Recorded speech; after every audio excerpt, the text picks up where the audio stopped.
I'd like to officially welcome both of you for being here, for wanting to sit with me. Alex, Seth, Yeah. I appreciate you, my brother. Thank you. I did a little peep into your profile and the work you've done and the academy that you're running in Durban. I'm hoping you'll tell us about it at some point. Yeah. Arish, Arish. Sirkissoon. Yeah. Why Alex Seth when your parents gave you such a beautiful name? Firstly, I want to say thank you for letting us come here and, Yeah. and spend some time with you. I think the impact you're having right now on the community is one that needs to be talked about. And I was telling you earlier, to be in any type of, you can call this entertainment, right? I mean, you need a thick skin. And, Yeah. and I'm glad that you are, pushing forward and doing the things you do. Everyone I talk to has only got positive things to say about you. Absolutely positive You're not things. talking to enough people, or they're lying. No, that's not true. I mean, Thank you, Alex. we wouldn't be when we were talking about people that we wanted to sit down with. Your name was large on the list. I was pushing for it. Thank you. So what happened was I was when I was younger, I wanted to be a pop star. I became a pop star, and when negotiating my deals, we were faced with. I was signed to T Series India at that point, Yeah. right? Congrats, by the way. Thank People you. may not know this. That's a huge deal. Thank you so much. It was big at the time, so we had Jay Sean in the UK, and we had Ragav in Canada, and we were like, Arish Sirkissoon might not be commercial enough for us to get a global Arish. audience. What happened is, in my ancestral home in Bukhara, India, on a tree was carved. It looked like an Allen eggs, and they were sets. His surnames were sets. Yeah. So I kind of heard those stories and kind of adapted into Alex Seth, and that's became my stage name. Now it becomes the company I run on a daily basis. So Jeez, yeah. that's beautiful, bro. So it Thank still has some type of family link. It's not like you just pick some random name. No, it online. it wasn't something. I didn't pick something English just for the sake of it. Sure. It had some deep roots within my family, and I've been back to my ancestral homes, and the Vermas and the Sets. They're there and that sort of thing. They're very proud of the work I'm doing, actually. And They're always sending me prominent demos. Families. Yeah. They're jewelers. They're very. I think every week they try to send me a demo, like I'm the sign it or something. I don't know if they know music is dead. I'm not sure if they know, but Music is dead. yeah. Well, music in the sense, the reason I got into film is because what was happening back then was piracy was becoming such a big thing. Yeah. You had Napster, you had LimeWire. People just weren't buying physical copies. We were making money of live shows, and after live shows, you would sell physical copies. Yeah.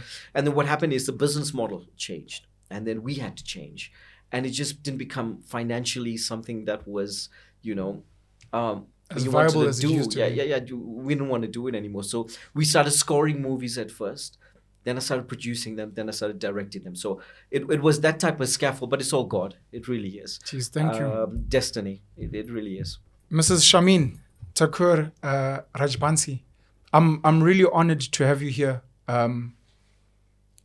Your story as a human being, as a political figure, as someone who's worked in the healthcare or medical space, more than anything as a homegirl from Newcastle. Yes. I'm honored to meet you. I found out that, you went to one of our brother-sister schools in Newcastle and you were head girl at St. Oswald's. Yes, St. Oswald's High. You are always meant for leadership, guiding people, and we're here for you. But if you could just, for people that have maybe never heard of you, never seen you, who's Shameen? What do you do? Well, I think I was this little country girl who had big dreams. And I always knew that, someday I'm going to do great things. So in Newcastle, the only avenues to reach out to the world was radio. And then came TV. Yeah. And when TV came, my first stint at, starting to talk and use a platform was school debates. And I started out there, and that made me a thinker. It gave me a lot of that outlet for, that fire in my belly to want to say what I wanted to say as a young lady, and for it to be heard. Because I certainly was not a person who believed that a child should just be seen and not heard. And And I felt that I can make a difference in anything that I did. And I felt that I could achieve anything I set my heart to. And my greatest motivator and mentor was my dad. He was a teacher. So I was the eldest of 6 girls. And somewhere in my mind, I felt that my mom was always wanting a boy. Because Wow. traditionally in the Indian community, you had to have a son to carry your The family family name. name. Girls would change their name on marriage. And today, I think people can see things so different because we even have legislation where just recently in the Constitutional Court, a man can take a woman's surname. So, Correct. God, times have changed. But for my dad's sake and my mom's sake, I felt that I was going to be this girl that was going to carry my father's name because my father said that he's 6 girls where he's 6 sons.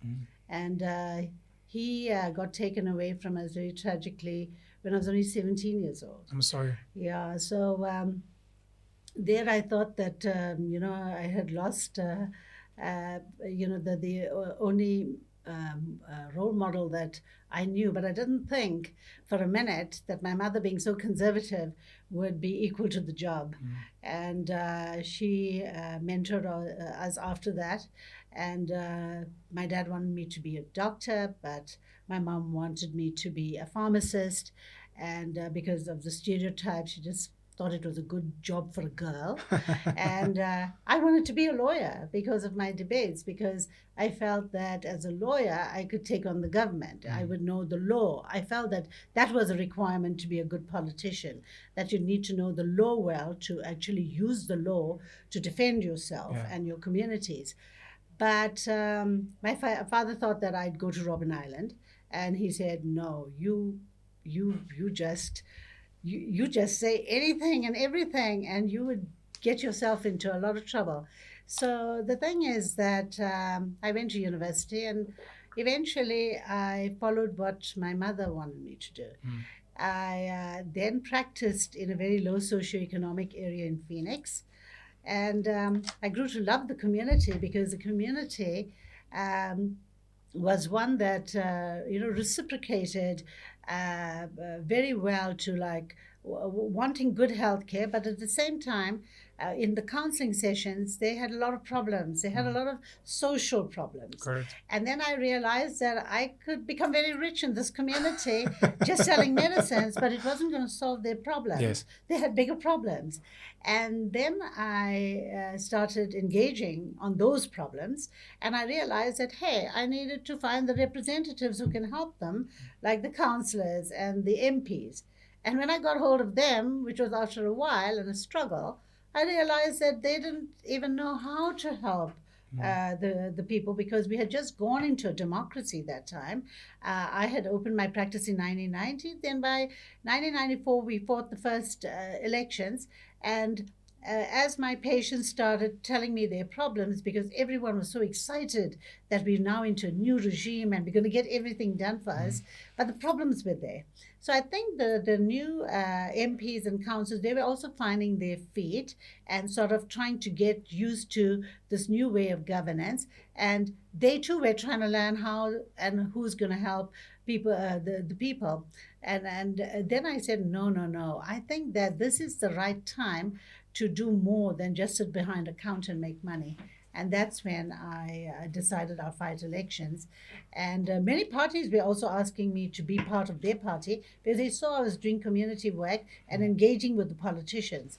But I said, no, I'm going to do my politics differently because I'm a grassroots kind of person. And I come from Newcastle, so I know that how conservative that town was, and how my mom and my dad had to do so much to even get the attention of a local municipality to get things done in our street, for example. So I knew that this was not going to be easy. This was going to be, and we didn't have a voice at that time, but people had to go personally to the lawmakers or the councils and get things done for themselves. But eventually it would help the whole community. Now I realize that this is a community-driven initiative. So therefore, the community is going to choose a leader, and they're going to choose a party. So I needed, as a pharmacist, I was thinking like sort of logically about this, that if I'm the candidate they want, then I must also be in a party that they want. Yeah. If I can get that done as a woman, I can break through this ceiling of this patriarchal political space, because I saw that in 1994, 1996, so many prominent doctors and professionals fighting elections, but they were losing. And they were losing to ordinary people. And I wondered, hey, but these are my colleagues. And we are doing such great job in the community in terms of healthcare, but why are they not winning elections? And then I realized that they were popular maybe, but they were not in the right party. Yeah. So then I decided I'm not making this mistake. Then I said, let me do a survey with the patients and ask them which party they'd like. And then each one was telling me they don't like all the parties that are there in Phoenix, but there's one party that hasn't made its presence in Phoenix, and that's the Minority Front. Yeah. And they said, you've got to look for Mr. Rajbansi, because Mr. Rajbansi is based in Chatsworth, and he does a great job for the people of Chatsworth. And if you get into his party, then we like you, and we like his party, and we're going to vote for you. So I believed in my patients. And that's what I did eventually. And then I fought my first elections in 1999. I had only met Mr. Rajbansi in 1998. From 1996, I was trying to find Mr. Rajbansi. And I just couldn't, because somehow we were like missing each other and not getting connected. And eventually in 1998, by default, I got hold of Mr. Rajbansi, and then became the head of the Women's League in that year, because they had an election process. And in that 1 year, with the training, the intense training that he had given me, I was eager to learn it, because it was something that was hidden in my soul from my debating days, that I wanted to follow great leaders. I wanted to be like Indira Gandhi, and I wanted to be like Martin Luther King, and all these great people that I used to read about when I used to debate. And I said I wanted to do great things like them. But Mr. Rajbansi did the 1 year training, and I fought the election in 1999, and I won my seat from the Phoenix constituency. Brilliant. Which term after term, 5 consecutive terms, I continuously won elections every time I fought elections with Mr. Rajbansi, and then even post his demise, I always won my seat. Yeah, so that's been my journey. Shout out to the people of Phoenix. Thank you, Shameen. Yeah. The Bengal Tiger is why we're here, Alex. Yeah. Now that we've touched on him, Mr. Amichand Rajbansi, may he rest in peace. Yeah. You saw something in that story. You felt like it hadn't been told. I don't know if you'd like to share the journey that you've been on regarding that. I just want to say before that, but you all did connect it eventually, right? Connected. Connected. There's children watching at home. Okay, sorry. But Jeez. just connection, like spiritually. That's what I'm talking about. It's something I was chasing. I say this at my premieres. It's something I was chasing for a very long time. The reason why I was chasing it was whether you loved him or whether you hated him. So polarizing. Every Indian household knows his name. Every Indian household has a story. And they all, kind of, when he was around, gravitated towards him, no matter what it was. And the press loved to hate him, And I thought to myself, no matter how people view this man, there needs to be a story about him, whether it's a movie or a documentary. So when I was doing my first movie, Toklosh the Calling, just before lockdown, I met with Shameen's late son, Pradil. And he came to the premiere. He loved the movie. He loved the psychology behind it. And we started a conversation. And I said, you know what? I really want to make a movie or film on Mr. Rajbansi. And he said, me too. And I don't think a lot of people know what deep love Pradil had for this man. I mean, he used to call me on the phone and talk to me, about, he wasn't his biological father, but, there was something there that he shared the same passion with me. So we got his fiancée involved, Priyanka, and we started to go through archives they started to send me stuff to have a look at and stuff. So they were looking through old newspapers and videos, and they started to collect things. And 2 days before, I get a call from Priyanka. She's so excited. She's just finished her MBA, and she's about to go to New York and do all of these things that young people do when they're doing all of these things. And she was over the moon. And she says, "We're ready to shoot. We've got the stuff ready." And then I think it was 2 weeks later, I get a call that both of them had passed away in a tragic car accident. Jeez.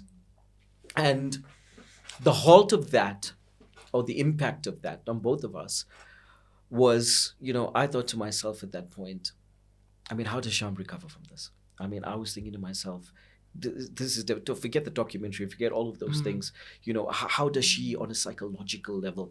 I tell people she doesn't get enough credit. I think the Indian community is so kind of blindsided by the propaganda, home wrecker, all of these things that the paper, kind of push towards her. That they've accused her of. Yes, that they fail to see the genius that she is. They fail to see, I compare sometimes to Elvis's wife, Priscilla Presley. They were not together anymore, but when he passed on, she made sure she did everything to keep Elvis's legacy alive, even to today. Yeah. If you go to Las Vegas, there's Elvis machines. There is, Graceland turned into a tourist spot. Everything she can do to make sure his legacy is cemented, this woman does. People don't see that behind the scenes. Yeah. They only know what they've read 20 years ago, Sure. whatever the case may be. My concern was her. It wasn't the documentary. So I check in on her and we go back and forth. I didn't think we'd get it made. And then one evening she called me. And we're having a conversation. I said, I think we need to get this made. Not just for Mr. Rajbansi, but I think for Pradil and Priyanka. I think they would have wanted us to do it. And I said, who knows? Maybe this will be a healing kind of journey with and I think that's exactly what it's been.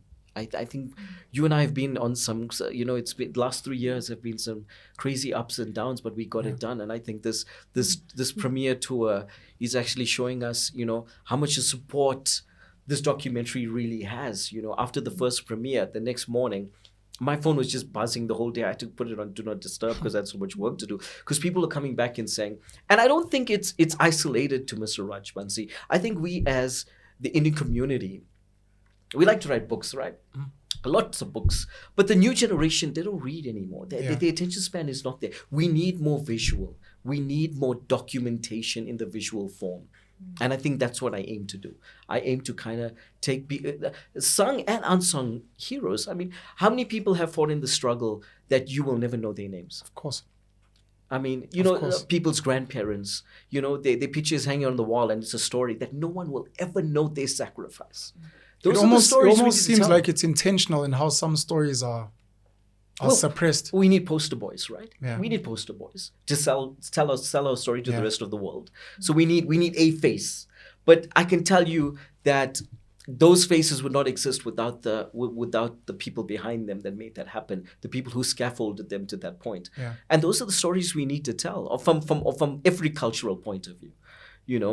So we ended up finishing it, and we had a great team. I just want to mention them: Suvina Harilal, Pooja Singh, my team, Edwin Cole, Amish Gaduki.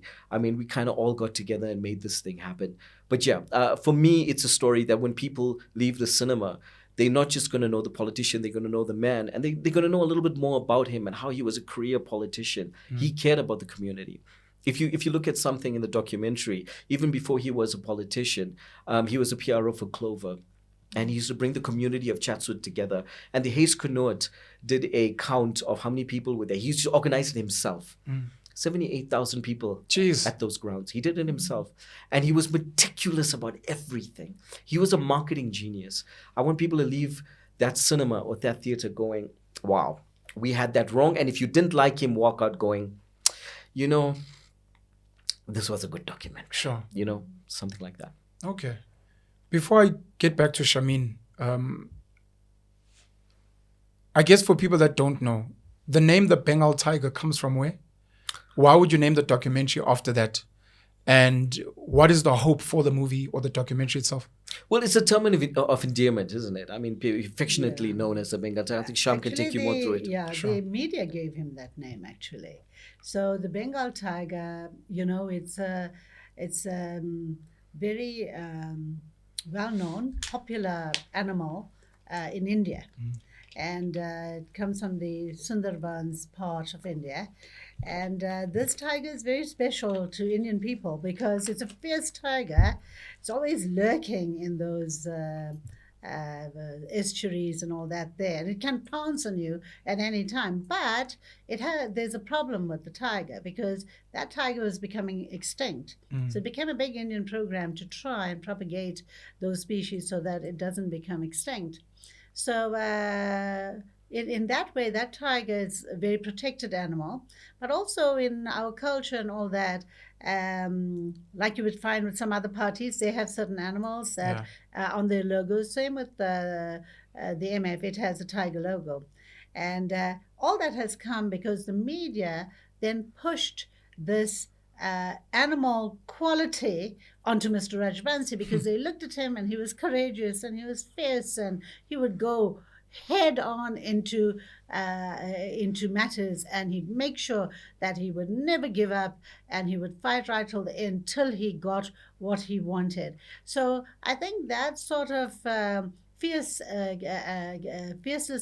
characteristics and the courageousness and the strength and the stamina with which he'd get things done and the pace at which he would go. I mean, he was terribly resourceful even with limited things. And I think that putting all that together, the media called him wonderful things. They gave him all these headline names like the Bengal Tiger, the Chatsworth Champ, the petrol stream of Indian politics, the Carney Duet, the Karoo animal, the Karoo plant that never refuses to die, that kind of thing. They gave him all those different titles. Yeah. But I think the one that stuck out for us was the Bengal Tiger. And then that became very transformative in the party sense as a party evolved, because when Mr. Rajbansi moved from the NPP in the Tricam system, he then in the Democratic era, he started the Minority Front, and the first logo of the Minority Front was this olive Greek branch, like a peace branch. But the thing is that I think that was what he wanted to convey in this new era. Sure. About after Kudesa and all that people should just be peaceful because it was needed for prosperity. But by the time I joined the party, I was thinking about this thing about the Bengal Tiger. Every time you read like through the old newspaper clippings and you're doing a manifesto, every time this big headline would come that the Bengal Tiger, the Bengal Tiger. So then we were putting them together and I said, there's so many titles, there's so many headings in the article where they're only referring to him as a Bengal Tiger. So I said, I think it's about time we change the logo. And so we got some people together and then designed the logo, and that's how the MF logo now has the tiger emblem on the one side. It's actually synonymous with him. And it resonated very well with the voters and the public because they could connect the both. It was always a headline in the paper. And people, you'd go even today, like 14 years after his demise, people lovingly call him our Bengal Tiger. That's how they address him. So it's something that actually came from the media. The media played a very And he would take the important tiger. role He in would take the this. tiger everywhere. He Yeah. bought one tiger. he'd Are take you it serious? everywhere. Yeah. Yes. A real tiger. He'd take Oh, the fluff, the Okay, teddy bear. geez, you almost scared me No, for a moment. But don't worry, in the 2009 election, Yes. he actually was writing to the IC and everybody. He wanted to get higher, a real tiger. and he wanted to take it through the streets. And then there was such a backlash in the party because I mean, I sit on the environment. I should sit on the environment committee, and I said to him, "Oh God, you're going to get animal activists outraged if you do a thing like this, and plus, public liability and all that." So I said, "No, we're not doing this thing." But he had a tiger mascot. No, and then eventually, when he passed on for the 2014 election, you won't believe it, I got someone to design a tiger mascot, and everywhere in our campaigns, we had a tiger mascot. Brilliant. We're both from Newcastle. I matriculated at Newcastle High. And after I left, the headmaster there became Mr. Govender. and they would convert into becoming the Newcastle Tigers. That's what they're known as today. Wow. Okay. Which is quite interesting. And I wonder if that could maybe work in terms of some type of politicking or just riding on the Tiger wave. Because, again, the links to India, big Indian community, Yeah. Very big. they would take over the governing body, which was predominantly white in the past. And even having an Indian/coloured headmaster would be something transformative Yeah. where we come from. You Yeah, guys are giving me absolutely. like Newcastle FOMO. Like, I wish I was there. Yeah, I was so sorry you come from like Like, that little use- dorpy of... Like, I Durban. wish I was from Newcastle now. Mum, Newcastle. what did you do? Dad. Yo. Alex, your wishes for the documentary and the film. I often find that people talk about, especially in this day and age, especially they talk about politics, but I don't think they understand it the way it should be understood. When you go into this documentary, we talk very deeply about the tri-camp system, which Mr. Rajbansi was very, very deep in. I mean, I've got footage of F.W. de Klerk having a party at his house in Chatsworth. That is deep. Hectic. I'm talking 80s. Yeah. I'm talking 84, 86, around there.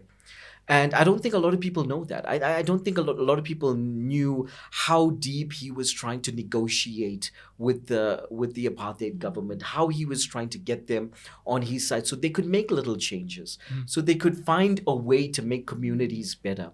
People have a perception, and that's fine. But I hope this documentary kind of sheds light not only on what the tri-camp system was, but how people within our community kind of made sacrifices that are not talked about today to get us to this democracy that we're in. Democracy, right? Yeah. So I hope that the youth watch this. I hope it's played in schools, so we have an understanding of where all of this comes from, and also the power of negotiation. Yeah.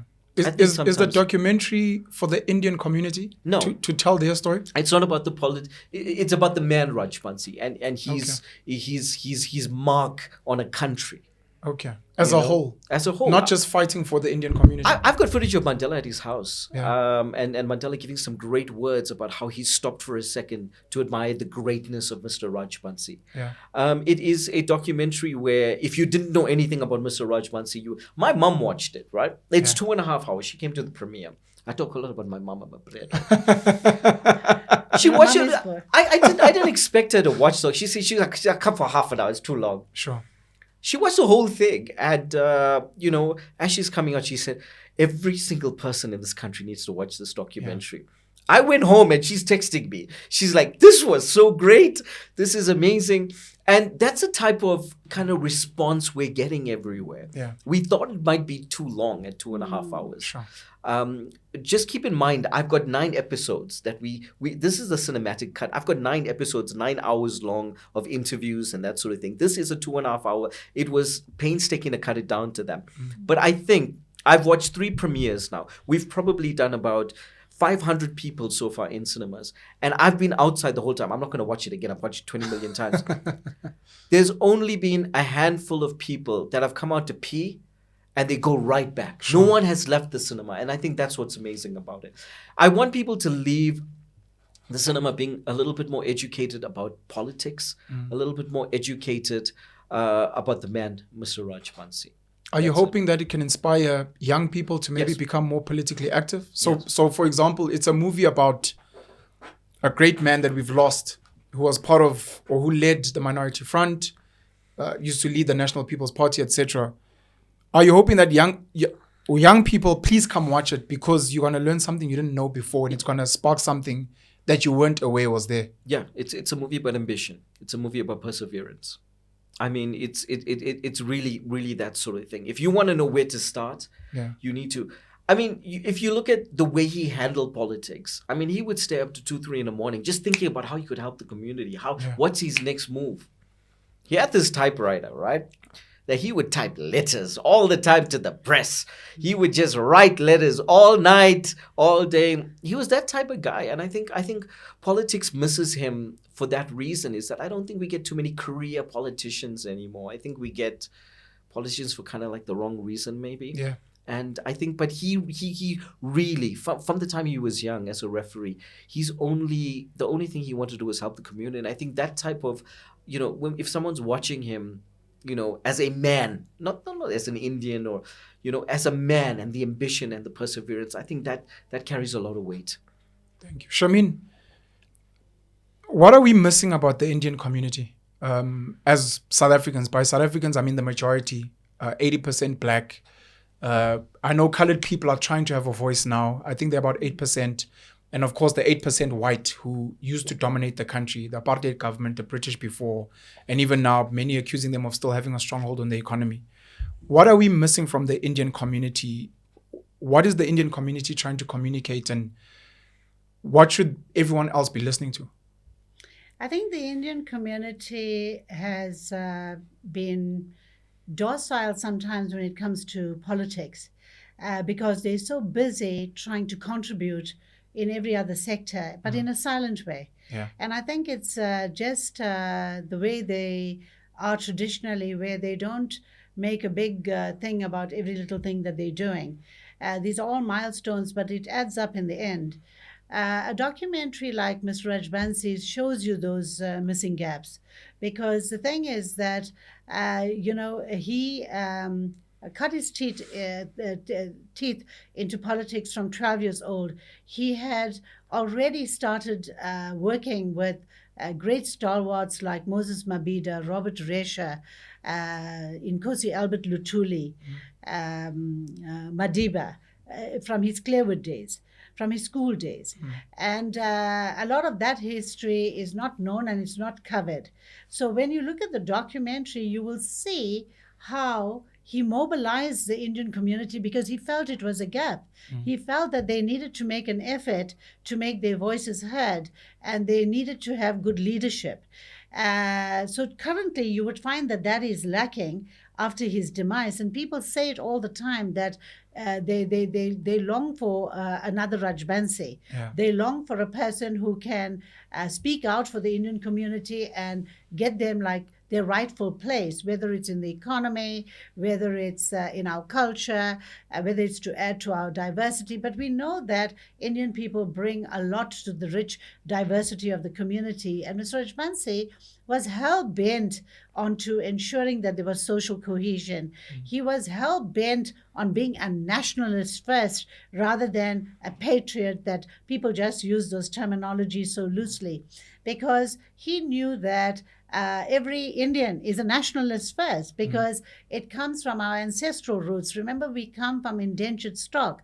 So his grandparents had come here from the paternal and maternal sides, like as far back as 1878, 1860.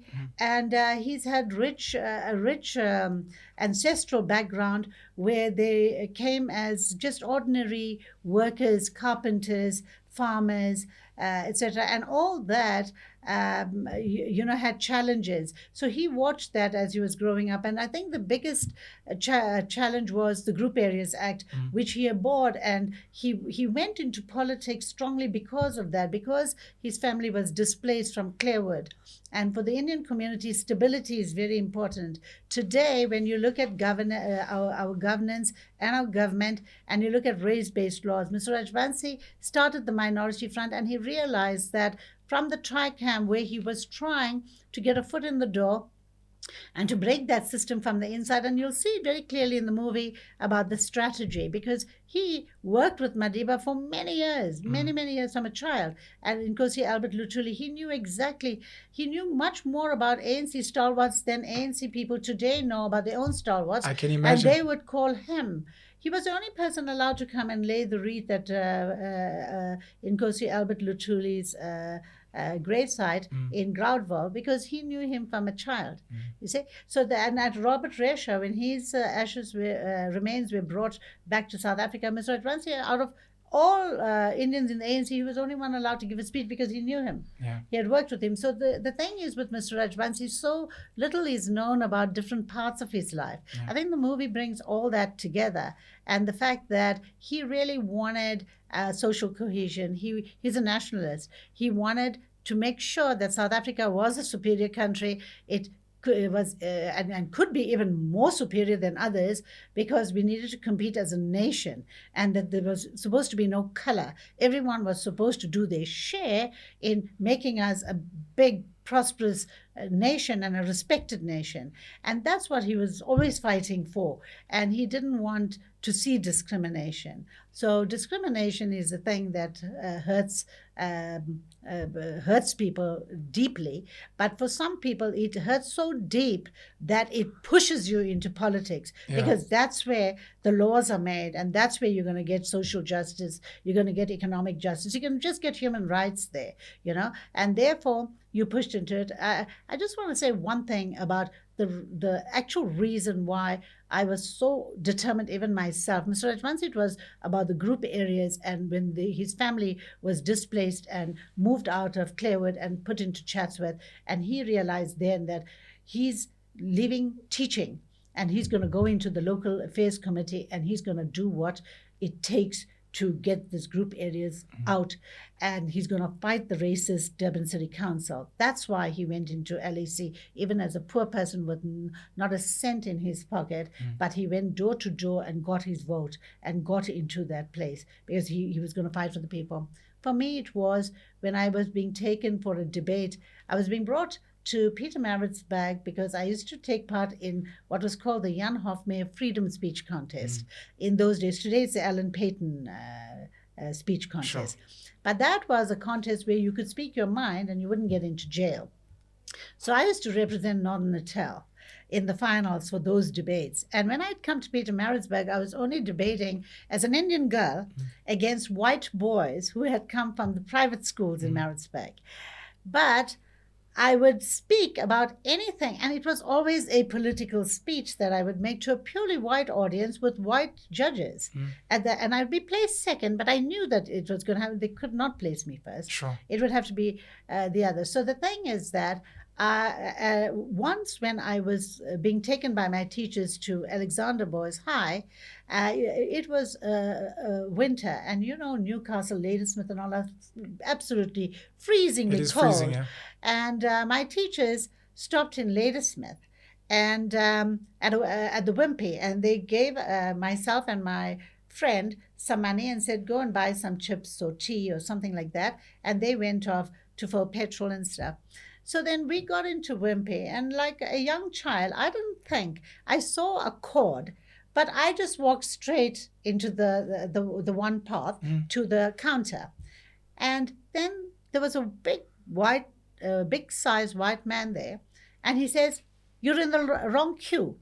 You must walk back, and then you come out of the shop and you walk through the other side, and that's your queue. Yeah. So I was wondering, hey, what's this? So we walked back and we went into the other queue, but I felt very hurt because I was wondering, why is there a cord here? Yeah. And then I saw that on this side, so when I got onto that side, I saw that there was a little restaurant there, but there were a lot of white people sitting and having their meals. So in my mind, I'm thinking, okay, we're going to buy these chips and we're going to buy hot tea and we're going to go and sit with them. Yeah. And then that's what I was doing. And then he said, no, but you can't sit over there. That's for them. You will have to go and stand outside and you can have your things outside or go to your car. And then I took these things, I went outside and I just refused to have that tea or eat that chips because I was like shivering, and I got a fever all of a sudden of why this man was behaving like this. And I was in standard 8 at that time. Grade 10 today. Grade 10 today. And it left an indelible impression in my mind about discrimination and how we needed to fight this discrimination, that how can this man be so inhumane? We are 2 young girls and it's getting dark because these were evening debates, mind you, and it's freezingly cold outside and he can see we in school uniform, so we are scholars. And he's got no heart. He tells us to go outside and we can see people sitting comfortably there. Yeah. So this whole picture remained in my mind forever. So when I went to this, to Alexander Boys High, I was speaking to a white audience and I was really upset. So I think I spoke very aggressively there to this audience that, their faces turned red.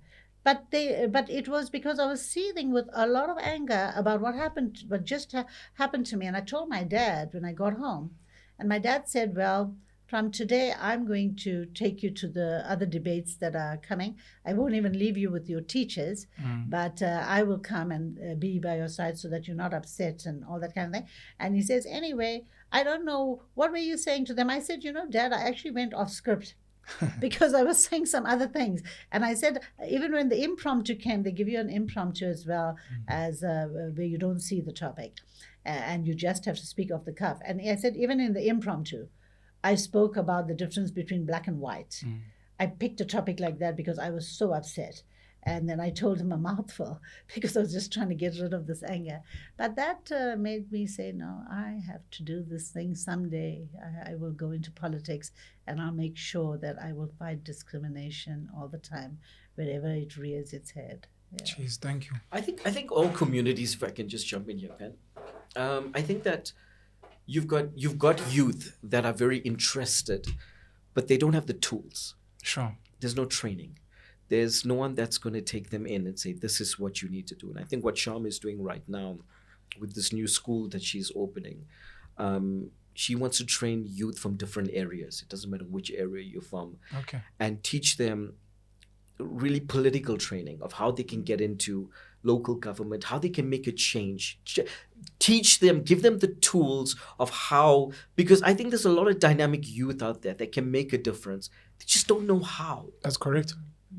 And we need more kind of, I think government should have more of these kind of things where, in every area they should have a little base where someone can get, and I'm sure the ideas are there, but I don't think it's implemented properly. Sham? I think that in terms of training, political training, we had a lot of that initially when we just became a democracy. Yeah. Many countries gave us funding, they helped us.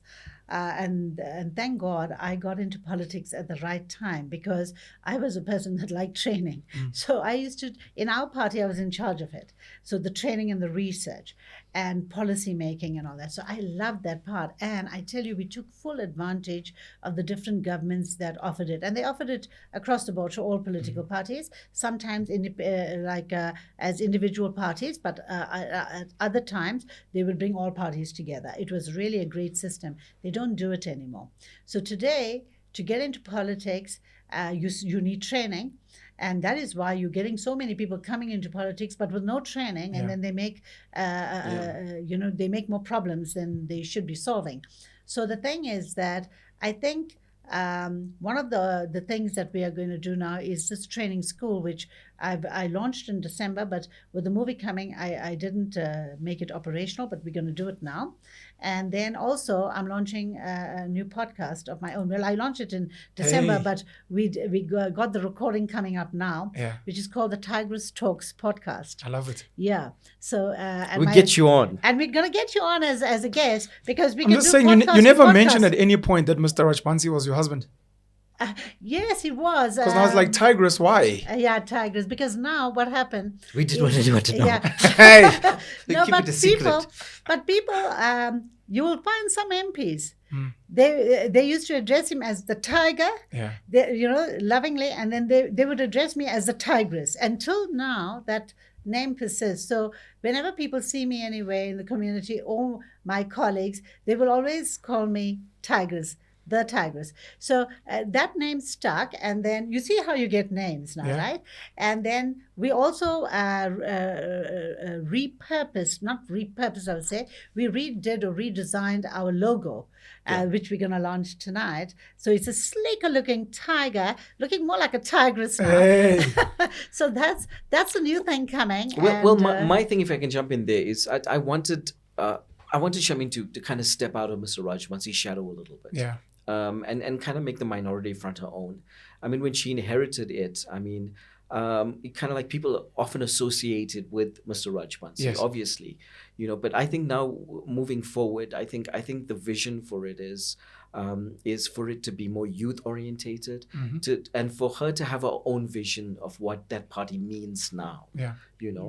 So she will tell you that they're coming back and all of those things. But that was the reasoning behind, let's have some fresh blood. Sure. Let's have some new energy. And I think that's what's needed. I'm very passionate at the moment about mobilizing the youth. I think that's what we need in the correct way. Yeah. In the correct way. You run an academy as well? Yes, I run an academy. It's the Alex Seth School of the Arts with Numetro. Beautiful. And it's one of those things where we take kids from underprivileged areas, and what we do is we kind of train them. Well, kids from everywhere, and we train them in front and behind the camera. So in the first year, in the first 12 months, they will shoot a short film, and Numetro will show it. Brilliant. And I don't think there's any and you see my kids shooting now. Like when they came in, they didn't know things like, you know, MTPs, blocking, you know, script writing. And people who came in for acting now are finding that they love to work behind the camera. Yeah. Some love script writing. Now we're launching a year 2 where some of those kids who want to come back will come back and shoot a feature film. That Numetro. Brilliant. Ourselves and Numetro, and thank you Numetro for actually backing me when I went to them. It's such a ludicrous idea at the start. I said, but this is what I want to do. But I think it's needed. Yeah. I think the arts is not accessible anymore. If you look at the 80s and you look at the 90s, I mean, I felt as if it's more accessible, and now people just don't know where to go. And also why I launched it, there's a lot of scam artists out there. True. You know, for your kid to be a model or something, they got to pay this amount. To take pictures, you got to pay money now. It's crazy. When back in the day, I remember modeling agencies would pay you to come in if they found talent. Of course. But now I feel like there's too many people trying to scam our kids, and I wanted something legitimate. And there's nothing more legitimate than having a cinema behind you to go, hey, you know what, we believe in what you're doing, and we think this is going to have some legs, and I think that it's starting to show. There are people that are going to go watch the movie, the documentary, after listening to this. There are people that are going to be interested in the schools. Yeah. Where is your school based? How do people reach out to you? And the school that's still coming on the political training, how do people access you guys? Because they might really be interested in that. They'll go watch the movie, but then they also want to carry on doing some of the work. Yeah, they can reach me on can I put my number? I can drop it in the description. We can drop it. They can reach. But me. are you based in a specific area? Is it open to everyone? At the moment, it's just Durban. It's Durban. It's just Durban. It's all Okay. we can handle right now because we're doing multiple feature films and that sort of thing. So it's in Durban. We have our lectures every Saturday at Kenobia Mall, Numetro. Oh, that's near Umhlanga. 100%. Okay. Yeah. And there's nothing better than teaching in an extreme cinema. Sure. There's something beautiful about that, you know. So that's what we're doing. Our intake for the next year starts in Feb. So How do you keep your school from just becoming elitist? I know a lot of private school kids from well-off families normally get into film, and to what you're saying, mostly the underprivileged kids don't get to, and it seems like that's your focus. Now, if you're saying it's open to everyone, I can imagine some of the kids from the top schools saying, "Oh snap, Alex Seth is running the Staying with Numetro. This is an opportunity for us to make short films, feature films." How do you ensure that you still get to reach the underprivileged kids and it doesn't just become a private elite space? I call this year my pilot year, and 90% of my class are scholarships. Okay. And that's what we do. We give a big amount of scholarships away. Okay. You vet those kids to see where they come from. 100%. Okay. We have to. You know, so to make sure that there's kids from everywhere. The only thing we ask for in return is commitment. It's once a week. Come in. It's a group. It's group orientated as well. You know, communicate with your group. I've got a kid that travels from Port Shepstone every Saturday to come to the course. You know, this is for people who, you know, it's innate. They can't sleep unless they do something in the arts. They want to be in front. I've got a kid from India that, you know, he's so passionate about just wanting to be in the big screen, and he's got a main role in my movie Highway Sheila 2 that's releasing next year, that you'll watch the trailer of later. But yeah, it's that type of passion you can see immediately when you're scouting these guys, that these kids want it, these kids need it, you know.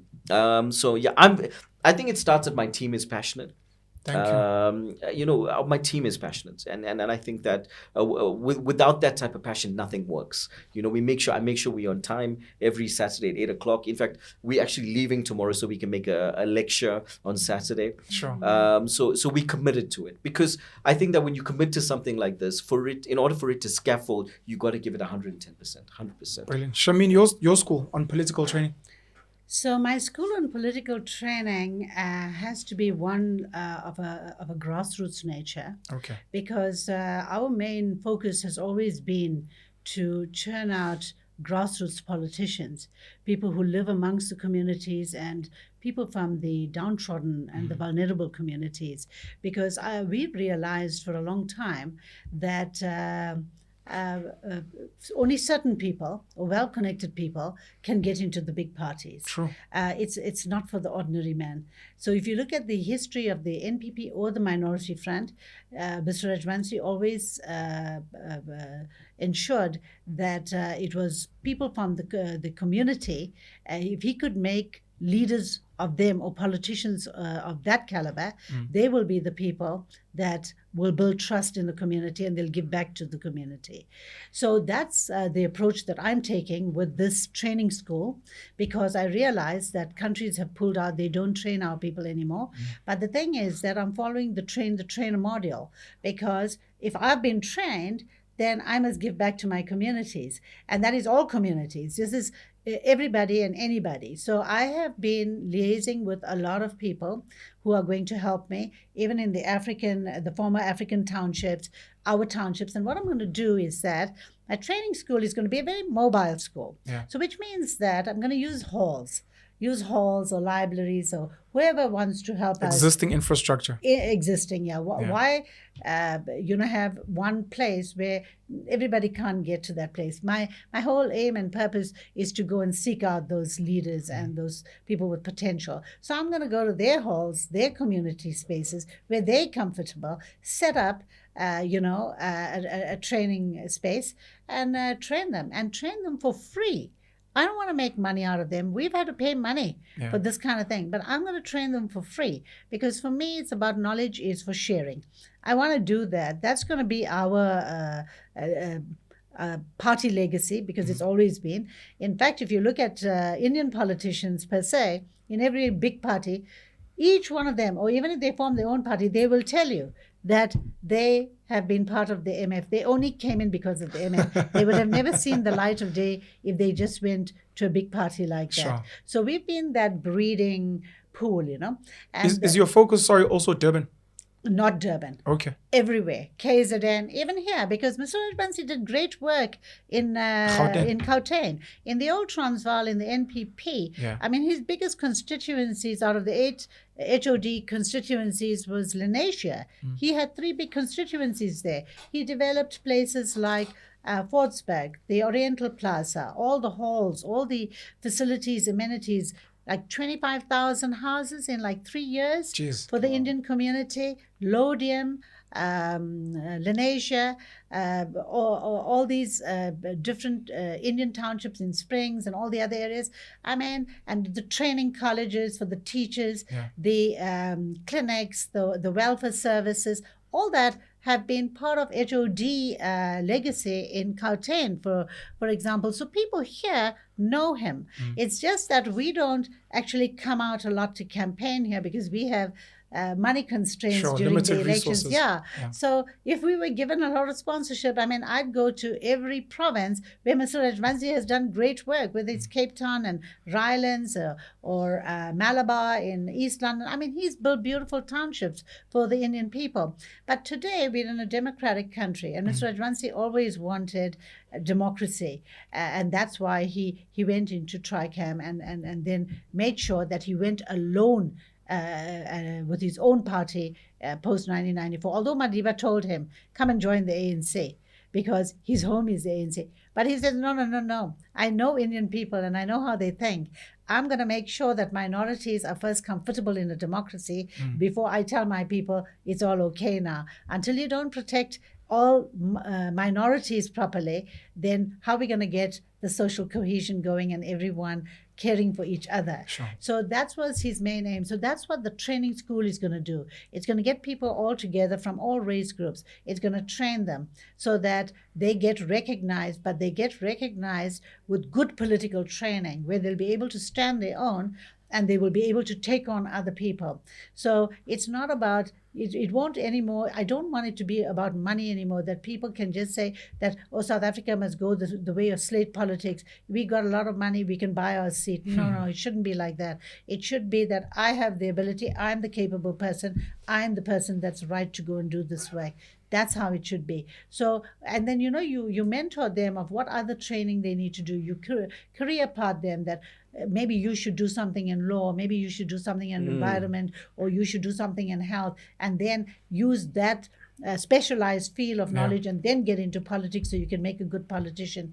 But I just want to, and then the Tigress Talks podcast, that is home based. At the moment, it's a home studio. Yeah. So Alex has seen it. We could send you some clips of it, and but it's very nice. It's a very nice, comfortable space. It's similar to this, but mine is like a bluey shade, and it's got a nice purple background for the Tigers Talks emblem and all that kind of thing. But I think that when you're a guest and we're inviting you to be a guest, Thank you. then we can share, things about podcasts and how important they are, and also our different perspectives of what we want to achieve with the type of work we're doing and the outreach we're doing. But I think that for the movie, coming back to the movie, a lot of these things has stemmed from the movie. A lot of these thoughts have stemmed from the movie. And why they've stemmed from there is because when you looked at Mr. Rajbansi's life from start to finish, you realize there was a lot of unfinished work, right? And that the next leader that takes over has to take over this baton because they are capable of running this relay. And then they need to hand it over to somebody else. So even in politics, there has to be succession planning. But how do you do succession planning? So you do it through different projects. Like now, what is currently suitable for South Africa? So we need training, and that's a gap. And so we see from Mr. Rajbansi's life that in his days, he had to train on the job. As such, no one was going to be there to train him because it was apartheid. And the situations trained him, forced him, pushed him. But when he got into democracy, he knew that people needed to be formally trained now about this different system of government. And he allowed us that training, and he allowed women empowerment into politics. He said women should enter politics. So that gave me a lot of courage, and that's what we want to do here. But that's the old, and that's why the movie captures his whole life and how empowering he was, because that teacher background always came to want to educate the community, always make them self-sufficient. But then he's left behind. So when you look at the movie, that's the old chapter, but he's also left a new chapter, like Arish says, that he's wanted us to provide material, substantive material, truthful material, factual material, so that researchers can take it on board and they can see who were their leaders, what did their leaders leave behind for them, who did their leaders relate with, how do we now stop worrying about fickle things and things that don't make a difference in anyone's life. How do we have our fun, yeah, but we should also be worrying about important things for our own country. We should be associating with mature people and people who have specialized in this field or that field, or like political parties and good politicians, and learn from them that how can we play a responsible part in our democracy? How can we change things in our country rather than going towards destructive types of politics like protests and all that? But how can we get in there where the power is, in parliament, in the councils? How can we make a difference? Because we can talk, but you just talk. But you don't want a talk shop, because even parliament shouldn't be a talk shop. Sure. But when you get in there, you must know that, look here, I'm going there because I need to handle things on a daily basis. As the situation changes, I am going to deal with these matters, and I'm going to do this fearlessly, and I'm going to know my constitution at the back of my hand. And if you know your constitution, you are armed with facts, and then you go out there and you read that constitution to them every day, even if you're one person in that parliament, but you are bringing sanity to the debates in parliament, and you are keeping people on course. So I didn't participate in the 2024 because of a number of reasons, but it was But I am definitely going to participate in the next year's local government election. She lost 2 kids. Let's not sugarcoat. That's why she didn't. So do it. I didn't, because Don't emotionally, just say what it is and tell people the truth. Yeah, I lost the children, and we as in the Hindu community, we've got to mourn for the 1 year. And so when I finished that, it was already 2023, and the 2024 election, it was just a few months. Yeah. And then I said the wounds were too fresh to get into parliament as a mother. Yeah. It's the worst thing to lose your children, and they were like my backbone. So I said to Alex, never mind, let me put my energy then into work that they had started and didn't finish. Let's do this movie. Let me recover. Let me get my strength back emotionally, because if I am strong emotionally, then I can lead people. I can't do it otherwise. Yeah. So I need to fix myself and then get onto that road again, because it's a tough road. And so now that's what I'm doing now. I'm just hitting the road. She's talking about it like, but it's a tough. Yeah, they've seen, I think, I've my seen pain it. and I mean, all that. But the thing is that, I've realized that, like in Ubuntu, they're so beautiful teachings that it takes a whole village to grow a child. And then I thought to myself, people gave my children so much of love wherever they went, and they took such good care of them, even if I was not there, but I knew people were looking after my children. Yeah. And across the race groups, people knew the children. And then I said to myself, no, I must not think now that my only child is gone and my daughter-in-law. I must think that I'm a mother to everyone's child, and I must do my duty, and I must take care of the children, because it's a tough job parenting, and at least I must do something that can change people's children's lives so that they can change their family's life and our country's life. So then I think that way, and that's why I'm doing what I'm doing now, and I'm stronger for it, and I'm glad that the movie is done, because the movie encapsulates a lot of one great man's life, that one person could make such a difference and could use his time so judiciously to accomplish so many things. Then who are we to complain that that this can be done or can't be done? Yeah. And I think that Mr. Rajbansi's life, this movie, is a lesson for everybody to also clear up a lot of misconceptions about his leadership, but a very balanced view on everything.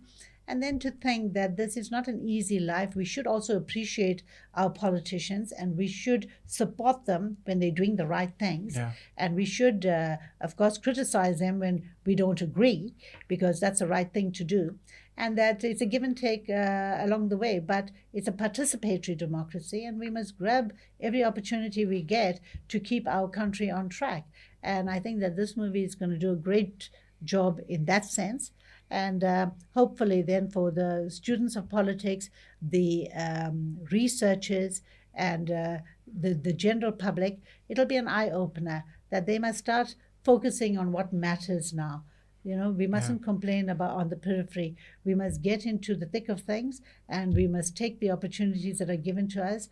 We must make sure that we are alert voters, that we do register to vote, that we do go and vote. And most importantly, we know our leaders. You must know your leader. If you don't know your leader and you're just voting with a flock, I mean, you are gone in this country. So everyone, and I'm telling you, even in the Black African community, there are wonderful people with potential who can make, they can turn this country on its head. Yeah. They're just not getting the opportunity. I see it all the time. And my job is to go and find those people and train them and make them compete and give them a political voice. And eventually, it doesn't matter where they go, because we've always been those that incubator party, training people. I don't want to do it for all race groups. And these are the children that are neglected, but these are the children that will be the most powerful politicians, because they're not connected to anyone. They don't have baggage. They will be able to do the right things. I just want to say, That's what I feel. I'm working on shorter answers for Shameen. We are in training to answer question for next question. We are in training. I've got two short questions for you, Alex. Number one, where can people catch the movie? And number two, Shameen touched on it. When you read up on Mr. Rajbansi, there are some controversies, and I wanted to know if the movie and the documentary covers some of those. When I had a meeting with Sham, I told her that, and the kids, I said, I don't want to touch it if it's going to be a pro Mr. Rajbansi piece, that then you guys can do it without me. You don't need a director, because then you just come and put everything together. So what you need is something that's well scripted. And initially, and I know a lot of people came to me and they were like, who's going to narrate this and who's going to? I said, no, we're not doing that old school documentary boring stuff. We're going to do something that's scaffolded in the way where the stories are told by the people that knew him best.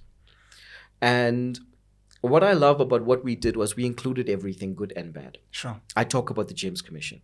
I talk about the soul seat. I call it the soul seat in it because people say he sold out to the ANC, right? He sold his seat. I talk about that. What's crazy is that I've got people who called him a sellout in the documentary that will say,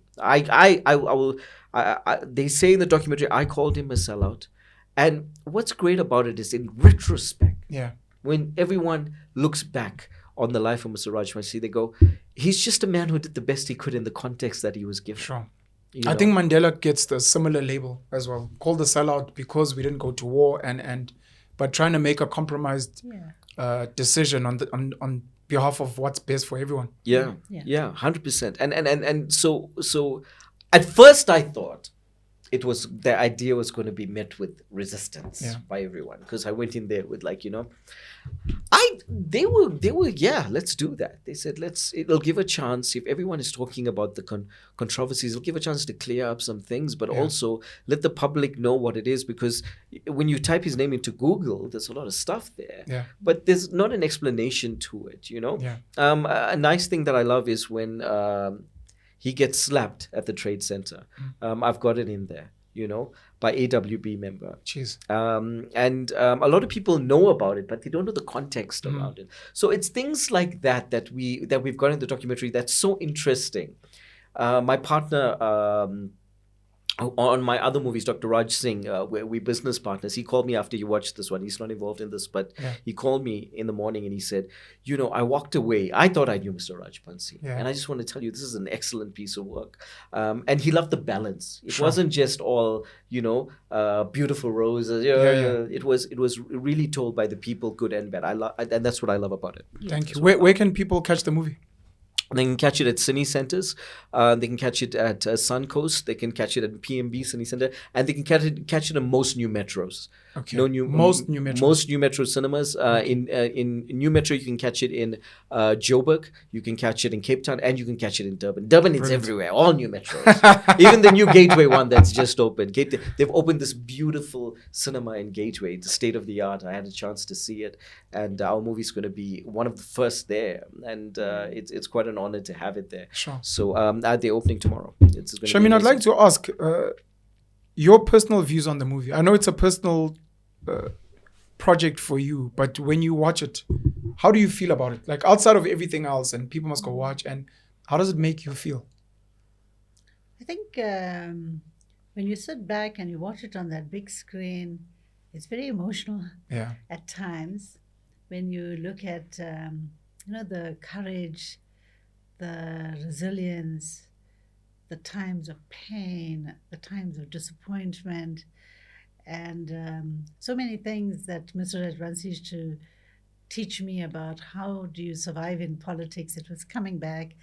Like, he would say things like, politics is a thankless job. He would say things like, in politics, you must trust people until people let you down, but you mustn't let them down. Yeah. And he said, then you can sleep better. Otherwise, you won't make it in politics. But I think that when you look at all that and you listen to the comments, it was very emotional. But in many ways, it was very healing. But I think also the fact that sometimes when I saw pictures where my son was, especially because my son used to accompany him everywhere, it made me very emotional because my son was a child who liked documentaries. And eventually, when we didn't get down to finishing or even starting Mr. Rajbansi's book, because he wanted a book written, but he would always, I'd open the book to start writing, and because he'd say that he's going to dictate, and then he would say, close the book, and my book must be only full of pictures. It tells thousands of stuff. So when I looked at the movie, I said, well, finally, my son's idea was, Mom, I don't know when you're going to write this book, but I think that do a documentary, it'll be more appealing to people. Yeah. Because Mr. Rajbansi wanted full pictures. So he said that. And then they chose a lot of the pictures, so that those pictures are very meaningful. And I think that it was very healing for that reason, because I've been through so much of losses and so, quick in succession, one loss after the other. And these things have been very painful. But eventually now, sometimes you think you're left alone, and then when you watch it, then you think, oh God, I've lost so many people, and politics eventually is also such a sacrifice, because even that day when my children passed on, they were going for the first IEC meeting to Durban that morning, and because IEC was having changes to the Electoral Act, and my daughter-in-law was a lawyer, and she was going to engage with that. And then I think, I've lost so much. But also, I felt that the movie was a good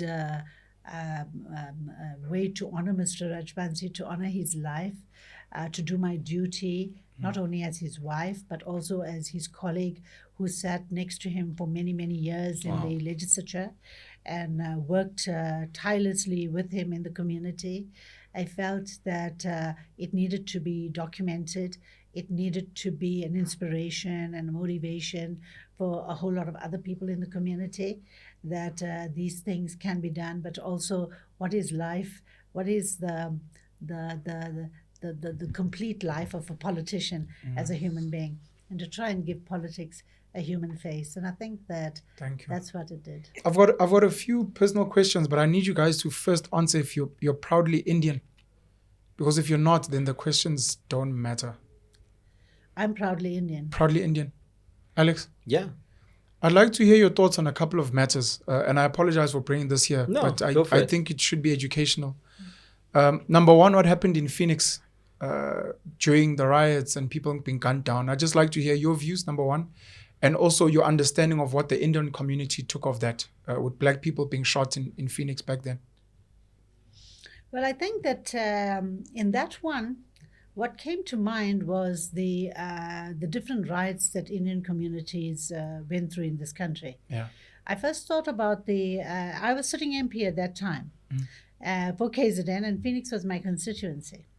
So for me, it became very personal that I was involved in everything that was happening during that process and after that, and how to take care of that. Yeah.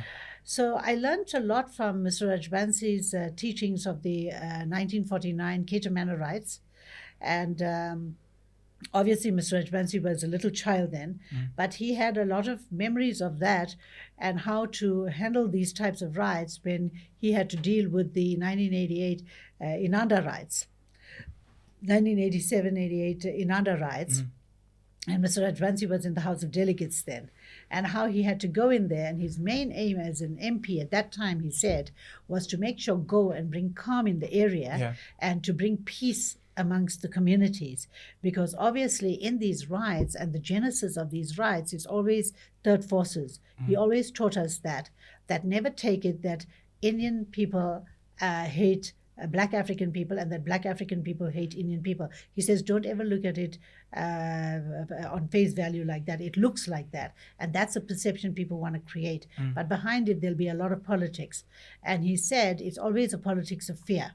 Sure. So when the 2021 riots came, I made sure I remembered all those teachings of Mr. Rajbansi and how not to point fingers at any community, but rather to call for an investigation into the whole thing. And I was the only MP that put in a motion of public importance in my legislature that we must have a complete report. And I was sending everything that was coming on the WhatsApp to the police, to our MEC for Safety and Security in the province, to the Premier, and to the council, because there were so many stakeholders involved in this whole thing. And remember, we were getting so much of conflicting reports between private security and clashes with even the government, our SAPs and our Metro Police and all that. So private security were guarding the community because they said that SAPs was not helping, was just a bystander. So that's why rioters were having a free run in the area. And then there was the issue of factions, party factions within a party that was causing all this riot. But they used the community as a scapegoat. You're speaking specifically about the ANC? I'm speaking specifically about the ANC. Okay. And the factions being Zuma and Ramaphosa? Yeah, that faction. So that was the whole thing. And that was the talk in the community. Yeah. Because there were activists in the community that were at loggerheads with each other. And they said that these people became the vulnerable people that got caught in that crossfire of this factionalism that had occurred. So therefore, as an MP, as a responsible MP, and my MPs know that, I'm telling it on your podcast because that's the truth. Yeah. The thing is that I was the MP that called then for a commission of inquiry and report into it. Okay, there were others that were going and reporting into the Human Rights Commission and all that. So that's a Chapter 9 I respected, but I wanted a government inquiry into it. And why I wanted a government inquiry, I'll tell you why. Because when the president came onto the podium to address the nation, he himself told us that it was a failed insurrection. He told us that. He told the country that.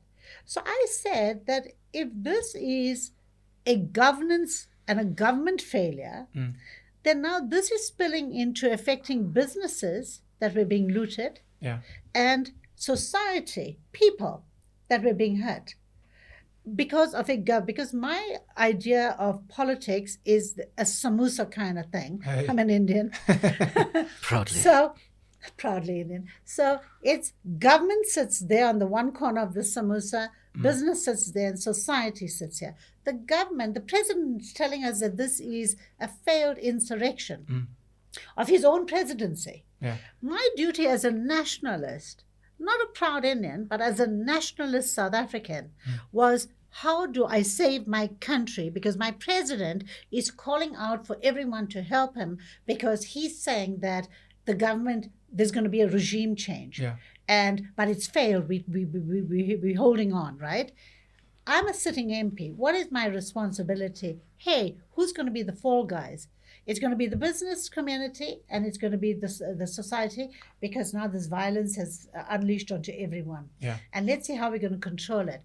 So my first thing was every day on the Facebook, I was calling on the president and telling him, send SANDF, send the army in, send the army in. KZN needs the army like now. Army came late. We all know the army came late to KZN. And then we as MPs, we are running around. I'll tell you one thing. I, as a female, I went to meet Dudezane in Newlands East to say to him that let's have peace. I don't know where all this is coming from, but please let's have peace. Our communities cannot fight. I have a photo to prove it. No, but in what context was it? Was it the assumption that Dudezane had some links to angry that he black was people? Influential, he could bring calm. You know, if he made an announcement and if we were seen together, we could bring peace in our communities because people will know that, you know what, these are other forces that are trying to pin a blame onto us, but let us respect each other. Let us not harm each other. Let us protect one another. Let us not fall into this. Do you think the black people that got into Phoenix were criminals and maybe were killed by people protecting our community and then it looked like black or Indian on black violence? You know, I'll tell you one thing. When the report came out, Peggy Nkunieni was the MEC of Safety and Security at that time. I made her produce a report in Parliament to give us bring into that report an in-depth analysis of exactly who the perpetrators were. I'll tell you one thing. You read that report. There was no photos were included in it, no videos were included, nothing. Those things, God knows where they were. And we, from the public, we sent so many videos, we sent so many photos of things, but none of that was included in the report. But continuously in the report, they carried on saying that this was a Phoenix massacre, and I disagreed with it. And I said, you can't name it a massacre.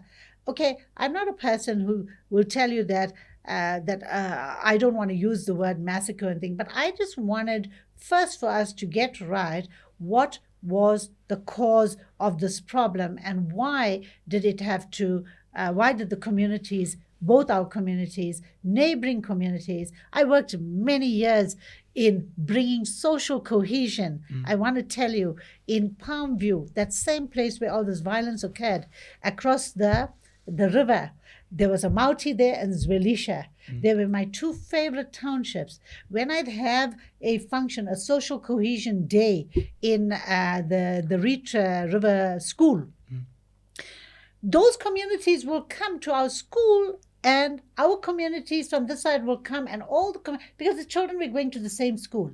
We would have a big social cohesion, this thing. So I knew Sorry the to disrupt you, community was Shameen. loving. Are you saying we still don't know today what was the cause of the killings? Till today, no one has owned up to what was the actual cause. Yeah. Where did that trigger come from? Because a lot of black people, Zulu people, still see Indian people as racist, and they use that as like the most recent reference. And it would be nice to know exactly what happened so that we can educate people specifically for peace and social cohesion, because you find good black people and good Indian people arguing over that, and then you get a DA putting up posters saying they see those people that killed people there as heroes, which is one of the things Helen Zille was asked of recently. So Hanif Hussain was named the mayoral candidate the other day in my backyard in Chatsworth.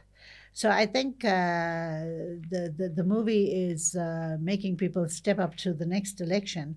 But the thing is that he himself admitted on a podium in Chatsworth that it was wrong for the DA to put those posters up. Yeah. For the first time, they want to retract it. But I told them that those posters were racist, right? I wasn't going to have anything of that. Sure. The other and I told them in Parliament that. The other thing was that we had another MP, and he went in there as using another cap as a bishop of a church, and saying now he wants to go and erect a monument, and he did a peace march first to the police station, and then he wanted to go and erect this monument, and this monument which is going to call this like a massacre. And I told him, hey, how can you play duplicate roles? In Parliament, you're coming and speaking as an MP, then you're going there as a bishop, and then instead of creating peace, you're creating more divisions with this monument, and yet the report is not even a conclusive, proper report. It's still an inconclusive report. And that's I said that we're not going to have that. We're not responsible. We're not taking responsibility for where the failure lied. The failure lied in a lot of delays. The failure lied in saying that this was already a planned insurrection. It's just that KZN took the worst beating of that kind of thing. But obviously, from the government side, more has to come as to who planned this in KZN and why did they use a racial line to do this kind of division. Because it wasn't racial at all until the Phoenix thing, sadly. It wasn't. And let's go back 1949. Same racial tones. Black and Black African and Indian. And that's white government. Let's go 1987 Inanda riots. Black and Indian. Who was the government? Afrikaner government. Let's go 2021. Who is the government? ANC. And again, it's black and Indian. Every 35 years, there's a riot, a race riot. And it's Indian and black, sandwich. Spatially, they were designed to live next to each other, and they've always lived as brethren. When we came as indentured people, our struggles were intertwined. And it defeated apartheid eventually. Now, every time there's a riot, whether it was whichever government, it's always this racial thing. And yet, Indians, I want to even appeal to Indian people that we must never get caught into those traps of ever feeling that we're superior to any other race because we are an equal race to everyone else. It's just that our country classifies us like that. But the thing is that we have to look at ourselves as citizens. We must stop getting trapped into the political fights of either parties or government systems or anything. We must be far removed from that. If we see these things happening, we must do everything to avoid these kinds of clashes. I'm not saying to people that don't protect yourself or don't say, oh, government's not protecting us, then we have to go and do self-protection. But self-protection can also get you into the line of fire, and it can get you into this kind of terrible situation where eventually others who caused that situation to come to that kind of boiling point, actually they run away from the scene and then leave the community to just fight with each other. And what happens? Let me tell you what happens. What is the end game? Same parties that will put up posters and everything, in the election they'll use it as as a fear mongering in the community. Oh, if you don't vote for us, then maybe 2021 will come back to haunt you. I don't do that Thank you, Shameen. in I'm my sorry. I don't do that in my kind of politics. I want to tell you that. Yeah. Alex, I want to ask you these two questions. I hope they'll be short. The first one is your thoughts on the Hindu and the Muslim communities, and if they get along, or if there's still issues there that need to be addressed.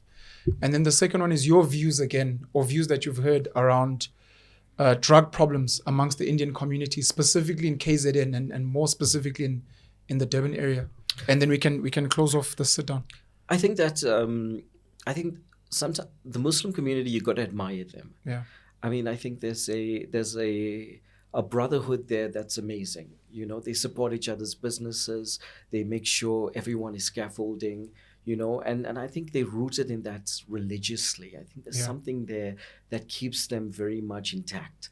You know, and it's a cultural thing. I think that's what it is. I think with Hindus sometimes, I think that we're too focused on Hindi, Tamil, Gujarati. You're divided. We're amongst our own. Even within the Hindu community. Ethnicity. Well, you know, we've inherited that from, you know, we call it tribe or the caste system. We've inherited that, you know. So we tend to look down on others, and so we've got our own politics within our own system, you know. And I've always felt, and I've been very vocal even when I was a pop star, that we as Hindus have something called crab mentality. Don't deny it. We've got it. We don't like to see each other succeed. As soon as someone starts to do something that you perceive as, you want to bring them down, you know. Every time I release a movie, there's tons of rumors and there's tons of propaganda. From that's your coming own from my own people. Yeah. And they go away as soon as I don't have a product. But as soon as I do have a product, they come up, because ever since I've come into the entertainment industry, your own people will turn on you. And it's not only the people viewing it, it's the people you work with as well. I remember, if I wouldn't be here today if it wasn't for a man called Dharam Suraj. He was the CEO of Universal Music, and he believed in me greatly. And I remember when I was doing my deals and stuff with T-Series, I remember him calling me for a meeting. I was like, "What?" I was young, I was arrogant. He calls me, and then he's like, you know, I just want to tell you something. Be careful of the people you're working with here, because they don't want any bigger stars than them. I'm not going to say who, why. Yeah. They don't want anyone bigger than them, because because we had never seen a pop star at that point of an Indian pop star. No one. Yeah. They told me it could never be done, right? And we kind of proved them wrong. But you know, I looked at him and I said, "It'll be okay. It'll be all right." And as soon as I had a #1 single, I could tell that suddenly, you know, now people are working against you. I think that's the difference. So besides even worrying about any tensions between the Hindus and the Muslims, there's issues that the Hindus themselves need to resolve from your side. I think that there's a lot of things that I think if we were more united, I think that would be better for everyone, you know. But we've got these little things that we need to deal with. I mean, I think people are too stuck in the past, and I think they need to come around. I don't mind people kind of wanting to cherish their culture and wanting to keep that intact, and you know. But I think we need to find a way to make sure that we teach the next generation. I was hearing Sham talk about, you know, the tensions between Black and Indian, and it's a symptom. I'm going to give you an academic answer because I'm an academic. It's a symptom. You know, you've got two sides who are frustrated with different things. And politically, they want us divided. They've always wanted us divided. They want us divided because we're weaker like that. Of course. 100% we're weaker like that. And they can control us more when we're doing things like that. The riots, were they opportunists? 100% they would have been. Were they people kind of saying they were protecting the house? Maybe they were. There were a lot of things. I wasn't there, I can't tell you. But what I can tell you is when I was watching the footage or I was watching people show things, is that there's a problem that no one's addressing. And as soon as that came out, government should have came and said, but they don't want that because they want to get into power. Do you think Muslims are seen as Indians in this country or as Arabs? I don't know, Sham, what do you, I think they're seen as Indians. I'm not sure. I think it's a lot about identity politics when it comes to our grouping. And sometimes I feel that everyone, because we are classified under Indian, it depends on government policy. I see it happening like a tug of war, where sometimes our communities want to classify themselves as Indian, and at other times, depends what the opportunity, where the opportunities arise, then they want to classify themselves differently, Yeah. and it's a big problem that that we have this identity politics and we have ethnicity politics. But Madiba used to say that those who ignore ethnicity do it at their own peril. So therefore, you'll find that even as a party, we are accused of indulging in identity politics. But when you see the current scenario of how many political parties are mushrooming every day in the Indian community, Yeah. you will see them coming along ethnic lines. And their leaders are generally clerics and religious leaders. So there's a mixture of politics and religion because of the ethnic identities. And each one, instead of worrying about local politics and worrying about resolving our local issues, they bring in global politics. And it's unfortunate, but it's hurting our country eventually because we are being distracted about the real problems that we have and we want to resolve. So the thing is that I think that, like the Americans say, make America great, we can make South Africa great again, but we need to do it, in our own home style way of where our allegiance, and as I told you, I'm a nationalist. And I believe it's more than being just a patriot. And if every South African can be a nationalist first, they'll forget about all the other agendas and they will worry about the agenda on our table and deal with strengthening our core and our holding as a sovereign country in its own right, and not selling off our country wherever and to whoever just because we want some sort of recognition from this country or that country or whichever country. I think that we need to recognize who we are first of all, and the identity politics is a very dangerous area. But the thing is how we navigate that and how do we, bring our politics like in a united form. I always said that people said, "Oh, why did you all create the minority front? Because it's divisive." And I said, "It's not divisive. We needed to understand that we to transform and during the transition, it was very important. But we knew that, okay, the minority front will have a shelf life. And why we said that was because our leader had said that minority rights are human rights, they're universal rights. And then when the minorities are comfortable with the majority government and the majority government embraces them nicely, then and they're comfortable, they'll add stability to convert to something else. They'll be one nation, because that's being nationalist. You look at yourself as one nation, not different people. Sure. Obviously, of course, we are included in the diversity and the fabric of the country, but we needed to be one nation first. So the thing is that like this, when you pull to sides, you like breaking a nation. That's what it is, and that's when divisive ideas come, and then we are not stable. So we need stability for growth, and to get stability, growth, and prosperity, peace, and harmony, which are goals for 2030, by the way. Yes. We're not going to get it if we're going to indulge in ethnicity and not seeing ourselves as a force to be reckoned with, and a nationalist force. That means that we put our country first for everything. So I have to stop you there. Sorry, Alex, on the topic of drugs. Just to get back to the question you asked me, I don't think that there's tension between the Muslim and Hindus. Okay. I think I'll give you a story. No problem. During COVID, I saw some beautiful things from both communities getting together and kind of, delivering things like bread to people's doors, delivering milk. They really got together and kind of, I think that, as much as it might be a cultural difference, I think that when times get rough, I think there's capacity to work together and be quite powerful. Beautiful. Yes. Drugs. I just wanted to know, what was your specific question about drugs? No, I've heard that there's a drug problem in Indian communities and in KZN, but specifically in Durban as well. It's ridiculous. And I just wanted to hear your thoughts and if there's anything you'd like to share or shine a spotlight. I think it's so bad. in different areas. If you're looking at Phoenix and Chatsworth, there is sections within sections that it's really bad, where people are selling pots and pans and finding their parents' jewelry and stuff like that, because they're not hooked.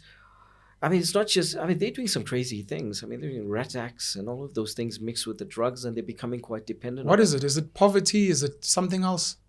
You know what? That's such an interesting question. That is, don't think it's poverty. I think you start with a gateway drug.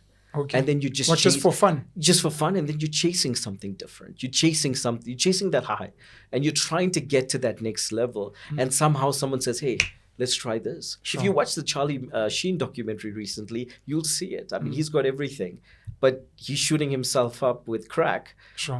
in the middle of the night someplace, because he's chasing something that. And I think that maybe parents need to be more involved in how their kids what they do in schools and that sort of thing, because it's very, very easy. I know some people who are rehabilitated that I know personally that found it in school, where someone says, "Hey, do you want to try this?" As a gateway, Sure. something like, marijuana or something, just try it and stuff. And then you're chasing something, then eventually, you're down a rabbit hole where, you're not going to school. You're going somewhere to kind of, score something. Sure. Or you're doing something for someone in order for them to give you something. And then by that point, it's so difficult. By the time you're in crack cocaine and all of those things, it's so difficult to get off it. Wunga, sugars. I think we've got a crazy sugars problem in our community that needs to be addressed.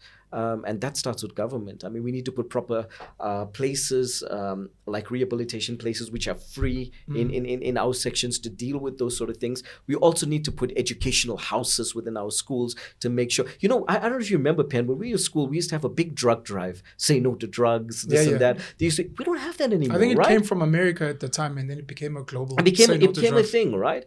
I always say two things. What happened to those campaigns, and what happened to the ozone layer? Like in school, the ozone layer, is the ozone layer all right? Is it there? I'm not sure. Is there a black hole? Is there a black hole that Lois talking about? But yes, there's a huge problem. I know personally, I know a few people suffering at the moment, and family members of mine have tried to help them. They were friends in school with them, and they were really close. They have a brotherhood, and a whole group of friends have tried to help one individual and put him in rehab, and that sort of. It just hasn't worked because it's difficult. I'm not sure if we have proper procedures in place to get people off it, because there needs to be an after program to there needs to be a monitoring phase after they get off it to make sure they don't get back, because you crave anything like chocolate, right? Sure. You want to get back. But the answer is absolutely yes, and it's something that needs to be addressed immediately. It's killing our youth. I'm really hoping that through the work you guys are doing, and this is my message maybe to,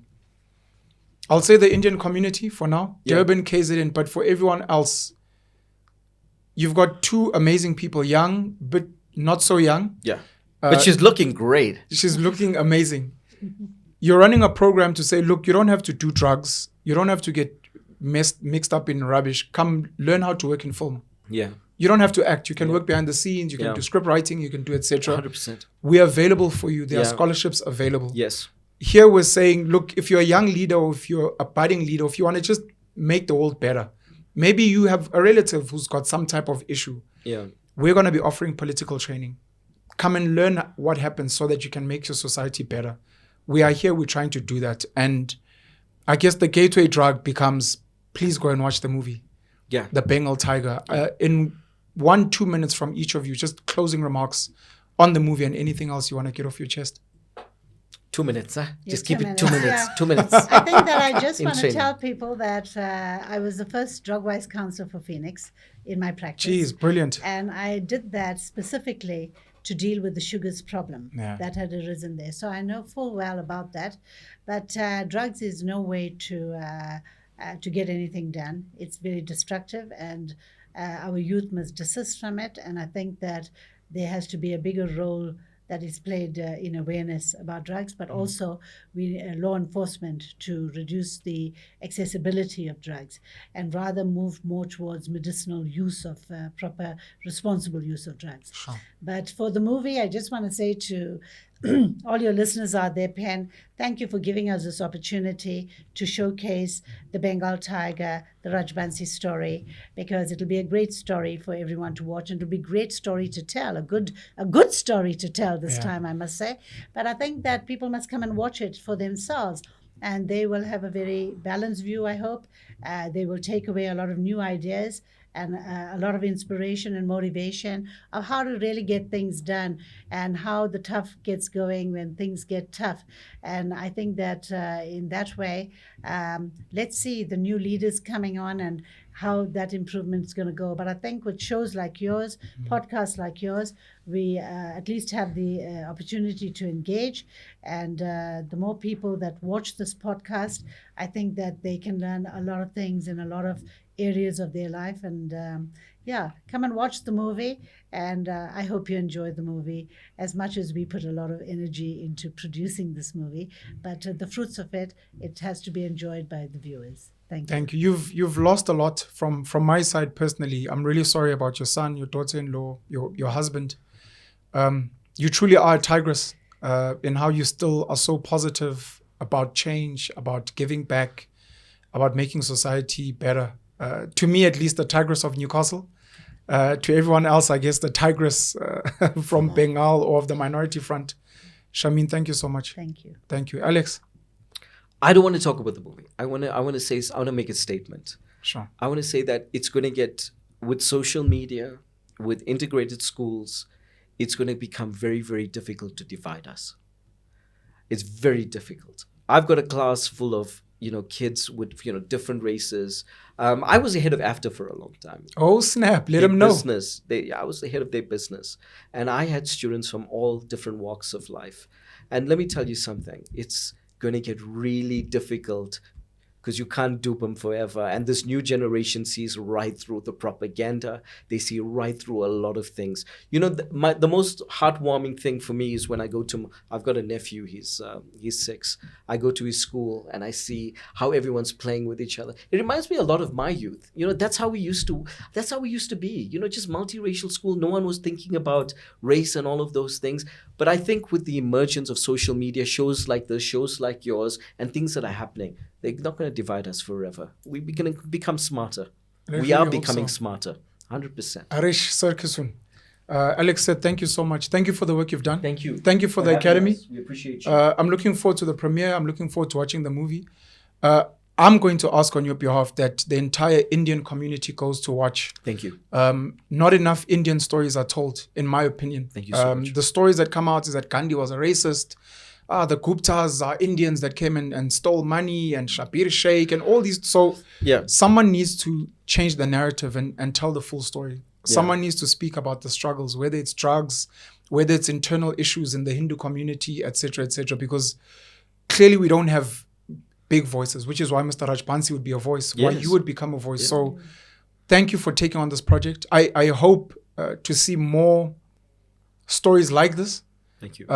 Outside of the fictional work that you do, to tell more of these stories, because we need to document, as you said, for research, so that people can have the facts. We can't keep hearing angry people, politically driven people with motives, telling twisted stories that we don't really understand. So for being a storyteller, for creating, and for not just looking after yourself, but wanting to give back to young people as well. Thank you, Alex. Thank you. I've just finished a big documentary. I won't mention the person's name. I'll just say he might have the power. But it's absolutely mind-blowing as well. He might not release it commercially, but let me tell you something. There are stories out there, 100%. 100%. Guys, thank you for joining me. Appreciate it. Thank you. Thank you, mate. Easy. Thank you, Shameen. Thank you.